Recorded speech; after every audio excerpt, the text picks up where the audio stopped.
नमस्कार मंडळी.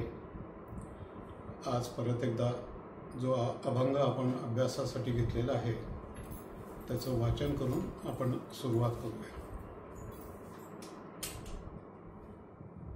वाचा मावी माझे नामे, मनने मावे ध्यान संभ्रमे, प्राणने मावा प्राणायामे, इंद्रिये दमने नेमावी,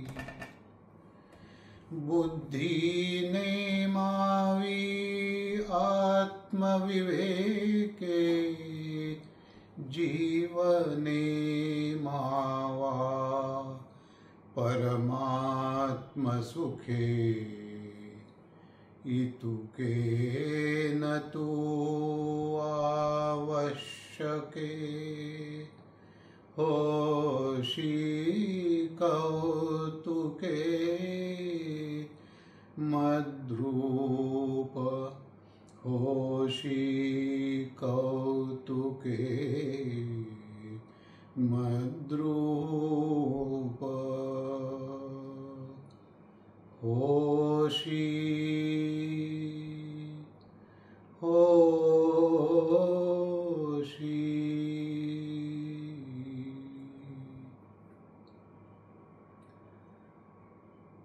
अनुभवाच्या चार गोष्टी आपल्यासोबत बोलताना मला फारच आनंद होत आहे. मूळ अभंगात निर्देश केलेली पद्धत योगाभ्यासाची प्रक्रिया सूचित करते. देह, मन, बुद्धी, अहंकार अशा अंगांनी सारा खेळ आहे. श्री अप्रबुद्ध यांनी एका ठिकाणी आजकालची शरीरे योग मार्गासाठी उपयुक्त नाहीत असे स्पष्टपणे म्हणलेले आहे. संप्रदायामध्ये श्री पद्मनाभ स्वामींव्यतिरिक्त एखादा अपवाद वगळल्यास अन्य कुणास योगमार्गाने पूर्णत्वास नेल्याचे उदाहरण दिसत नाही. पुढे धुळेपीठ आणि आळंदी संस्थानात विराजमान झालेल्या अधिकारी पुरुषांनी देखील भक्ती मार्गाचाच पुरस्कार उपदेश केलेला दिसतो.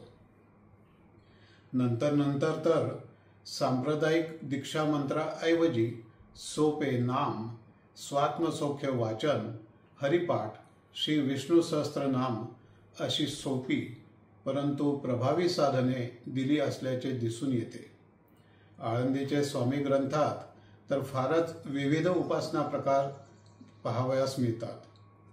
आपण मूढ, मुमुक्षु, साधक यांना योगातील चमत्कारांचे, अनुभवांचे फार मोठे आकर्षण असते.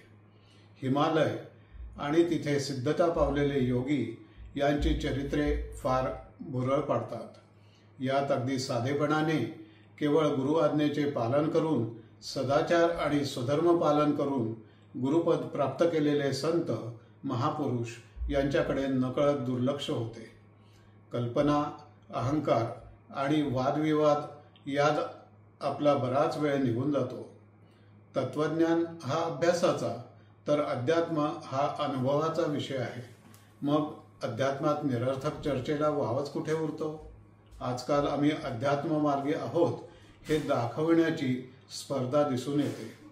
आमचे सद्गुरू किती महान यावर आपली शक्ती आणि वेळ घालवताना साधक सर्रास दिसून येतात.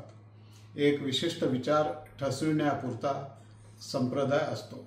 एकदा उपासना स्थिर झाली ही बंधने झुगारायला नकोत का? गुरु म्हणजे ज्ञानदाता. तो आपल्याला कुठल्याही स्वरूपाने मार्गदर्शन करू शकतो. अगदी लहान मुलाच्या रूपाने अण्णासाहेब पटवर्धन यास सूचना मिळत असत हे आपण जाणता. वरच्या रूपाला बोलणारेच जास्त दिसतात. पल्लेदार वाक्ये, अवजड संस्कृत श्लोक, वेदोक्त रचना, तोंडावर फेकत जाणारी माणसे, वक्ते आणि तरीही कोरडेच राहणारे श्रोतृजन मूळ विचारांपासून, ईश्वर प्रेमापासून दूर राहतात. मागे आठले काकांनी आळंदीस एका वृद्ध वारकरी सिद्धाचा अनुभव सांगितला होता. त्या अडाणी भासणाऱ्या भक्तास लिहिता वाचता देखील येत नव्हते. त्यांनी ज्ञानेश्वरीवर बोट फिरवत माऊलींचा जप सुरू केला खरंच ज्ञानेश्वरीमध्ये ज्ञानेश्वरच तर विराजमान आहेत. हाच न्याय संतांनी लिहिलेल्या ग्रंथ आणि गाथांनाही लागू होतो. संतांवर लिहिलेल्या ग्रंथांपेक्षा संतांचे ग्रंथ जास्त श्रेयस्कर वाटतात. यात सन्माननीय अपवाद असतात हे नक्की, परंतु खरे आणि खोटे ठरवताना आपला भ्रमनिरास होऊ नये याची काळजी घ्यावी हे बरे. या दृष्टीने वारकरी मंडळी श्रेष्ठ वाटतात. अढळनिष्ठा, सर्वस्व त्याग करण्याची वृत्ती, प्रचंड निर्धार, प्रत्येक संकटावर मात करीत अपार कष्ट सोसीत वारी नियमितपणे करण्याचा वारसा चालवणारी ही मंडळी एक प्रकारे उच्चतम साधकच म्हणावी. मुखात नाम घेत घेत भान हरपून अखंड ध्यान साधणारे हे जीव मला पूजनीयच वाटतात. प्रथम धुळ्यास गेलो तेव्हा वैशाख उत्सव चालू होता. 5-6 दिवस तिथे आम्ही सहकुटुंब होतो. त्यावेळी लक्षात राहिलेली मंडळींची नावे वहीमध्ये नोंद करून ठेवलेली आहेत. त्यात बहुसंख्य नावे भजनी मंडळीतील सेवेकरी, पहारेकरी आणि लहान मुले यांची आहेत. आज तीच मंडळी श्री पद्मनाभ स्वामींची पालखी मोठ्या मानाने सन्मानाने खांद्यावर वागवताना दिसत आहेत. असे का व्हावे? तर ही महाराजांची माणसे आहेत. हा पहिला धडा मला तिथे मिळाला. अत्यंत साधेपणाने जीवन जगणारा साधकच साधू होऊ शकतो हे आपण नेहमीच ऐकतो, वाचतो. साहचर्य, सहकार, समन्वय यातून माणूस घडत जातो. दत्तगुरूंनी 24 गुरु केले असे आपण ऐकतो, वाचतो. म्हणून आम्हीही वेगवेगळ्या गुरूंकडे जाऊ असा दुबळा अश्रद्ध विचार करणारे कमी नाहीत. मन हे अत्यंत चंचल. त्यात तर्काचे बाहुल्य अधिक असेल तर बुद्धी आपणास नाचविते, नवे नवे नागवते. दत्तगुरूंनी 24 जणांकडून ज्ञान मिळवले. काय हवे काय नको हा तो सारासार विचार. योग्य निवड करणे म्हणजे विवेक असे एका सत्पुरुषाचे वाक्य माझ्या ऐकिवात, स्मरणात आणि चित्तात रुजले आहे. विवेक आणि वैराग्याशिवाय माझ्या नखाचेही दर्शन होणार नाही असा उपदेश श्रींनी काकांना आळंदीस प्रथम भेटीतच केला होता. त्याचवेळी सर्वांमध्ये मला पहा हेही सांगण्यास ते विसरले नाहीत. हेच सूत्र श्रींच्या आज्ञापत्रात आपण पाहिले. एकदा आपणास गुरूंचा स्पर्श लाभला की आपले जीवन बदलू लागते. जर विवेकाचा वापर केला, आपल्या कृतीत आणि विचारात सुसूत्रता आणली तर ते जीवन सहज सुंदर बनते. आपणास प्रसन्न ठेवले. मन करारे प्रसन्न सकळ सिद्धीचे कारण असे तुकाराम महाराज सांगतात. त्याचवेळी रात्रंदिन आम्हा युद्धाचा प्रसंग हेही नमूद करतात. हा मार्ग दिसतो इतका सोपा नाही. दुर्दम्य इच्छाशक्ती, अढळ स्वामिनिष्ठा, प्रचंड धैर्य, गुरुचरणी लीन आणि कोवळे मन अशा असंख्य गुणांनी युक्त साधकच ध्येय प्राप्त करू शकतो. कधी कष्टसाध्य तर कधी युक्तिसाध्य असा हा प्रवास आहे. प्रापंचिक भौतिक गोष्टींसाठी आपण जीवाचे रान करतो. प्राथमिक शाळेत असतानाच मुलांचे शिक्षण कसे आणि कुठून घ्यावे यावर पालकांचे वादविवाद होताना आपण पाहतो. संस्कारहीन, विवेकहीन पद्धतीने मेंढ्यांसारखे धावणारे कळप आपणास सर्वत्र दिसतात. माध्यमिक स्तरांवर खूप विविध विषय असतात. पुढे आवडीप्रमाणे निवड करून इतर विषय सुटत जातात, तर विषयांची कक्षा रुंदावत जाते. तसेच साधक जीवनाचे देखील असते. प्रत्येक पायरीवरचा अभ्यास निराळा. गुरुप्रदर्शित मार्गावर देहापासून आत्म्यापर्यंतचा प्रवास करताना त्याग, विवेक, निस्सीम प्रेम हीच साधने उपयुक्त ठरतात. आपल्याला गुणवर्धन करत करत स्थिर होणे गरजेचे ठरते. 1997 साली श्री गुरूंचे वास्तव्य चाळीसगावला आमच्या घरी झाले. त्यावेळी उमटलेले विचार वहीत नोंद करून ठेवलेले आहेत. ते माहितीसाठी आपल्यासमोर प्रस्तुत करतो. नरदेह धरिला असता अनंत मानवी मूल्यांची उधळण पाहावयास मिळाली. नरदेह धरिला असता अनंत मानवी मूल्यांची उधळण पाहावयास मिळाली. एक प्रकारचा मुक उपदेशच प्राप्त झाला. यामध्येच गुरूंमध्ये दिसलेले जे काही गुण आहेत त्याचं वर्णन एकामागे एक केलं गेलेलं आहे, तेही आपल्यासमोर सादर करतो. शिष्य भक्तांसाठी झिजण्याची तयारी, प्रचंड सहनशक्ती, उदंड उत्साह, सर्वाभूती प्रेम, दया, शांती, प्रसंगी कठोरता, कमालीचा साधेपणा, अधिकारी असण्याबद्दल जाणीव इतरास नको, कर्माबद्दलची निष्ठा, उपासनेत आनंद, ज्ञानातील दूरदर्शीपणा, खोली, आनंद पसरवण्याची क्षमता आणि कला, निगर्वीपणा, निग्रह, सहजता, संगीतातील तन्मयता, गुरुसेवेसाठी प्रत्येक क्षण वेचण्याची तयारी, सर्वांप्रती सामंजस्य, आदर, स्नेह. तुम्ही म्हणाल, इतके गुण कसे काय जाणवले, दिसले? खरेच आहे. एक शरणागतीचा भावच कामाला येतो, अन्यथा हे समजणे कठीणच आहे. त्यांच्या कृपेनेच ते भाव, ती मूल्ये जाणवतात आणि उपासनेने ते गुण आतमध्ये प्रकाशित होतात. ही प्रक्रिया काही त्वरित घडणारी नाही, हे खचितच. तुकारामांच्या अभंगांमध्ये तातडी हा शब्द बऱ्याच वेळा आलेला आहे. 2 वेगवेगळ्या अभंगात वेगवेगळ्या अर्थाने तो पाहावयास मिळाला. परमेश्वर प्राप्तीकरता तातडी करून श्रीगुरूंचे चरण धरावे, नंतर मात्र तातडी न करता गुरूंवर, संतांवर, ईश्वरावर सर्व सोपून निश्चलपणे, निर्भयपणे उपासना करीत आयुष्यात निवांत व्हावे. थोडक्यात, आधी करावी तातडी, तेथे चालेना तातडी. तसेच तुकाराम महाराजांनी अजून एका जागेवर निर्धाराचं महत्त्व वर्णन करताना म्हणलं आहे, निर्धाराचे बळ तुका म्हणे हेची फळ. आपल्याकडे श्री विष्णू सहस्त्रनामाचे नियमित पाठ करणारे बरेच जण दिसतात. बुवासाहेब गोडबोले महाराज यांचे वडील धुळ्यास प्रख्यात वकील होते. आयुष्याच्या एका टप्प्यावर आले असता त्यांनी माधवबुवांना सांगितले की जीवनातील सर्व भौतिक सुखे मी अनुभवली, परंतु त्यात मला राम दिसत नाही. हे मला आता पूर्णपणे लक्षात आलेले आहे. वडिलांच्या सूचनेवरून माधवबुवांनी पुढे सर्व प्रापंचिक सुखांवर पाणी सोडून गुरुसेवेचा मार्ग पत्करला. तर हे वकील बुवा विष्णू सहस्त्रनामाचा नित्यपाठ करीत असत. उपरती झाल्यावर ते अखंडपणे त्याचा पाठ करू लागले. आधी उच्चारण करीत करीत अजपाजप कधी सुरू झाला ते समजलेच नाही. त्यांना नीलबिंदू दर्शन झाल्याचे वाचनात आहे. एकंदरीत काय, श्रद्धेने, निष्ठेने, निर्धाराने उपासना करीत असता ध्यान लागून जाते आणि भक्तिमार्गात सुद्धा योग मार्गाचे उच्चस्तरीय अनुभव आपल्याला येऊ शकतात. विष्णू सहस्त्रनामावर अनेक सत्पुरुषांनी लिहिले आहे. या बाबतीत श्री विनोबा भावेंची टीका फार सुंदर आहे असे मला दादांनी सुचविले होते. एका चातुर्मासात त्यांनी चाळीसगावला येऊन विष्णू सहस्त्रनाम दररोज म्हणावयास सांगितले. त्यांनी स्वतः संथा दिली. भीष्माचार्यांनी धर्मराजास विष्णू सहस्त्रनामाचा उपदेश केलेला आहे. यातील नामे म्हणजे विष्णूंचे गुणवर्णनच आहे. याच्या नित्यपठणाने ते गुण आतमध्ये प्रकाशित होतात.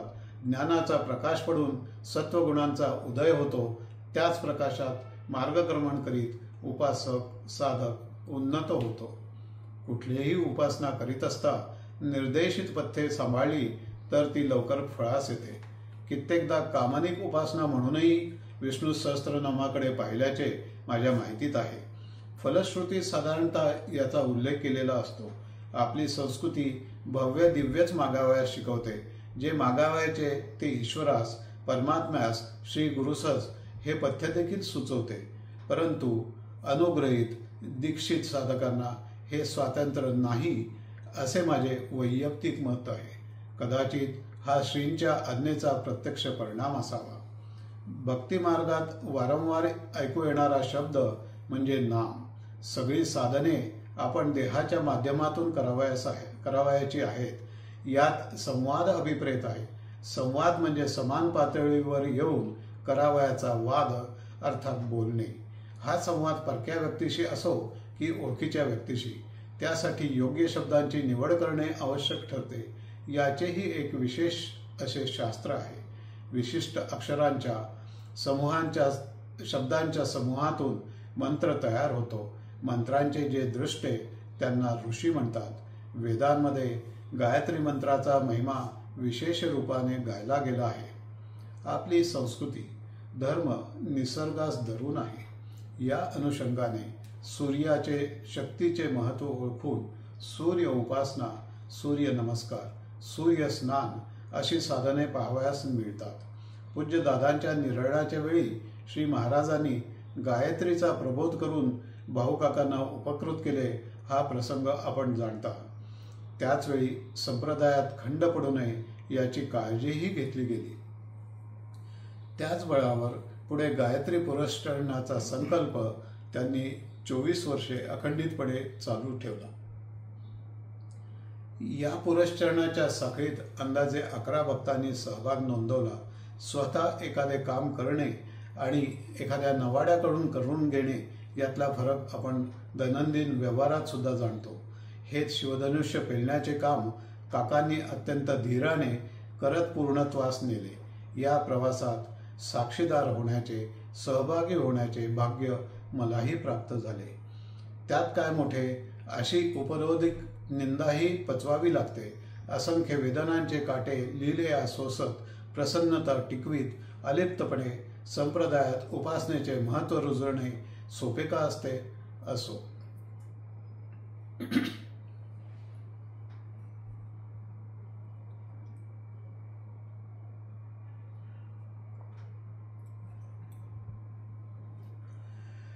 मंत्रांचेही एक तंत्र असते.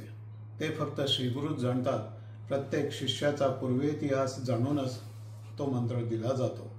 त्याचप्रमाणे या जन्मातील कुलदेवता, इष्टदेवता आणि करून घ्यावयाचा प्रवास अशा असंख्य गोष्टींचा विचार यात अनुस्यूत आहे. परंपरेमध्ये श्री महाराजांच्या आज्ञेविना कुठलीही दीक्षा शक्य नाही हे मी विनम्रपणे नमूद करू इच्छितो. अर्थातच याबद्दल जास्त उहापोह शक्य नाही या व्यासपीठावर. महाराजांच्या चरणी स्थिर राहून आपले संपूर्ण जीवन समर्पित केलेल्या व्यक्ती माझ्या परिचयात आहेत.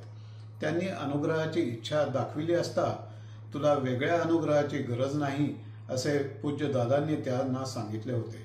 श्री महाराजांचा मठाचा सहवास हा कदाचित मानदंड असावा असे जाणवते. स्वधर्म पालन, नित्यकर्म, निष्ठा, सदाचार यांचे बळावर त्यांचे जीवन पुढे जाताना मी जवळून पाहिले आहे. अशा व्यक्तींनी मठातील नित्यक्रम अनुसरले असल्याचे दिसते. त्यात विविध स्तोत्रांचाही समावेश होता हे पण मला पाहावयास मिळाले. श्री गुरुचरित्रातील नरसिंह सरस्वती अष्टक तर प्रसिद्धच आहे. हे नरसिंह सरस्वती अष्टक वेगवेगळ्या उत्सवांच्या काळामध्ये संध्याकाळी धुळ्याच्या मठामध्ये तसेच आळंदीच्या मठामध्ये सर्व भक्तजण एकत्र बसून वेगवेगळ्या अगदी पूर्ण एकेका रांगेमध्ये असं छान बसून आणि अत्यंत तालासुरात आणि भावपूर्ण अवस्थेमध्ये ते म्हणत असतात. तेच अष्टक आपल्यासाठी इथे सादर करतो.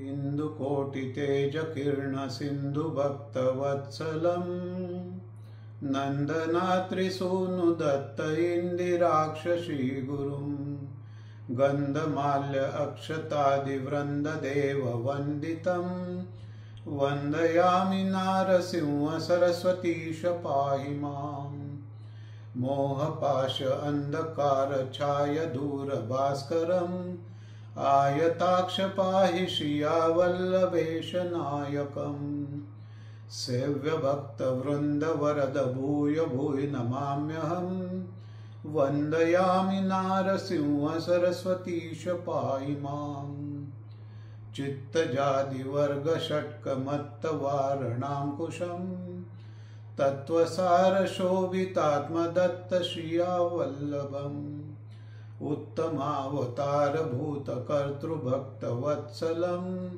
वन्दयामि नारसिंह सरस्वतीश पाहि माम् व्योम वायु तेज आप भूमि कर्तृमीश्वरम् काम क्रोध मोह रहित सोम सूर्य लोचनम् कामितार्त्र दातृ भक्त कामधेनु श्री गुरुम् वन्दयामि नारसिंह सरस्वतीश पाहि माम् पुण्डरीकायताक्ष कुण्डलेन्दु तेजसम् चण्ड दुरित खण्डनार्थ दण्डधारि श्रीगुरुम् मण्डलीक मौलिमार्तण्ड भासिताननम् वन्दयामि नारसिंह सरस्वतीश पाहि माम् वेदशास्त्रस्तुत्यपाद आदिमूर्ति श्रीगुरुम् नादबिन्दुकलातीत कल्पपाद सेव्ययम् सेव्य भक्त वृंद वरद भूय भूय नमाम्यहम् वन्दयामि नारसिंह सरस्वतीश पाहि माम् अष्टयोग तत्वनिष्ठ तुष्ट ज्ञान वारिधिम् कृष्णवेणीतीरवास पंच नदीर संगमम् कष्ट दैन्य दूर भक्त तुष्ट काम्यदायकम् वन्दयामि नारसिंह सरस्वतीश पाहि माम् नारसिंह सरस्वतीश नाम अष्टमौक्तिकम् हारकृत्य शारदेन गंगाधराख्य स्वात्मजम् धारणीक देव दीक्ष गुरुर्मूर्तितोषितम् परमात्मानंद श्रिया पुत्र पौत्रदायकम् नारसिंह सरस्वती च अष्टकं च यः पठेत् घोर संसार सिंधु तारणाख्य साधनम् सार ज्ञान